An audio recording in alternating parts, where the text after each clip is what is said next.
Scientists are racing to save the ecosystems keeping you alive.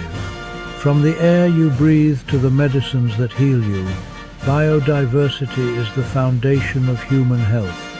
When ecosystems collapse, diseases spread faster and life-saving treatments disappear. That's why the China Scientist Awards recognizes researchers tackling biodiversity loss and environmental health. These scientists are literally fighting for your future.